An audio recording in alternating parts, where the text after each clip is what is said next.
another episode of On a Mission. I'm your host, Dr. Wendy Norfleet with Norfleet Integrated Solutions, and it's my pleasure to have with me today Dr. Irvin PeDro Cohen, and he is Executive Director of LISC Jax. Welcome, Pedro. Thank you for having me. So, for people who do not know, and we're not going to start that again about you not giving me money, but what is LISC Jax? LISC is an acronym, first and foremost, for Local Initiative Support Corporation. And what we are a financial and social intermediary. And when I say a financial intermediary, we bring capital to under-resourced communities. And on the social side, we also bring programmatic and technical assistance to those very same communities. Okay. So I know you do a lot of educational type things as far as for Yes. initiatives, because it's on your website and Right. some other things out there, which is a great website. Right, thank you. So what kind of initiatives do you? Let's start with that one. So our work now centers around really helping people in the space of family wealth creation. And what that looks like from our organization standpoint is our work in the space of heirs property. We do a lot of work in some of the communities that we serve in that space of helping people really see their biggest asset as a tool for family wealth creation. So heirs property is one of those things that we do. And then we have a new home construction program where, our goal is really to get people of means and capacity who see themselves in light of the community rather than in spite of their communities to move back into some of our older, under-resourced communities and sort of repopulate and we want to look at it as repopulate those communities. And I like to tell people it's our sort of attempt at redefining what gentrification looks like. Okay. And I know there's some areas in Michigan. My brother lives in one, and it used to be like the place when I was little. We used to ride through there and say, "Oh, look at those homes!" Right. And it's how big old homes with the butler quarters and things like that. And, every bedroom has a dressing room onto it and things like. And so he has a really beautiful house. But I can remember when he moved in, and it became repopulated because about every third house is boarded up. Right. And we're like, okay, are you gonna be okay over here? But now people are recognizing that, hey, they can get those homes at a really good value. Right.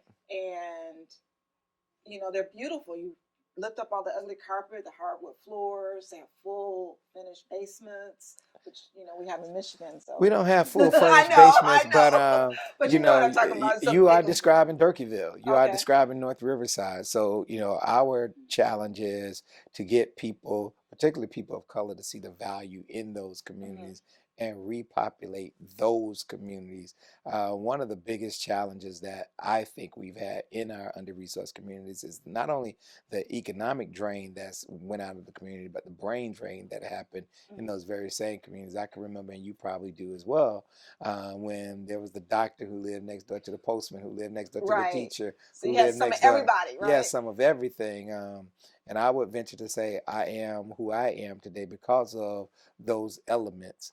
And my mission is to try to get people such as myself to move back into some of those communities, because that's truly the only way that our young people are going to be able to get the full breadth of what they can be. Right now, if you talk to any young person in some of these communities, they see themselves as a rapper or a ball player. And that's boys and girls. And that's so little percentage that you kind of have to help them understand, okay, but what's your fallback plan? Right. But, the reality is they have to see it. Right. I had the luxury of living next to a merchant seaman who traveled the world. And when he would come back home, he would bring, my father, wine from all across the world, and bring my mother perfume from, I remember he brought us some perfume from Morocco. And I was just floored, like, wow, you went to Morocco? And the guy who lived across the street from me, he owned buses, and the guy next door was a longshoreman, and the person next door to him was a college professor, and the person around the corner was a nurse. My librarian at my elementary school lived, a block from me. The principal at one of the middle schools lived around the corner from me. So I got a chance to at least dabble intellectually in what I wanted to be. And so my goal ultimately is, how do we get people like that to move back into our neighborhoods? So I know you said you do the initiatives, but you also said you're intermediary as far as for capital also. Right. So do you right, funding for some of these projects? We do. We Okay. do. A lot of our nonprofit builders, we are the source of capital for them. Hmm. Metro North, Northwest Jacks. We try to provide them capital in the space of building affordable housing Okay. in those very same communities that we work in. And so we provide capital in that space. And then we try to provide, capital, quite frankly, to some of our entrepreneurs in those very same communities. So we have funds that we've set up, not necessarily just for Jacksonville, but across the country. Our Black Economic Development Fund, our Black Developers Fund. Those are means to bring capital and inject capital into those very same communities. Okay. And so if someone wanted to find out, like, how would they qualify or what is being done as far as initiatives you support, would they go to the website? They could go to the website or they could call my office and reach out directly to Dr. Melissa Chester. She's the person who handles our economic development. And if it's a developer, I would say you could call my office and talk directly to Chuck Shealy. Um, and then, if I pride myself on being available. Oh, yeah, I'm not, right. No, I'm just not one of kidding. those. I'm not one of those People that hide executives behind, right, that you who, don't want to talk to people. right. Yeah.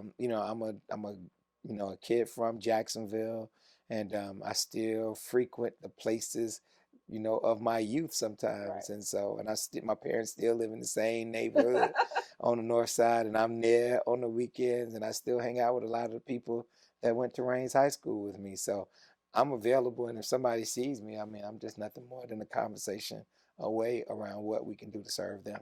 Okay. That is great. So what would you tell all these people out here that, who are looking at these places and kind of passing them by? Mhm. Some of these places where they really could get a really good deal and start building wealth for their families. I oftentimes really tell people you have to live where you can afford, and these neighborhoods are affordable, Hmm. um, and they're really really solid neighborhoods.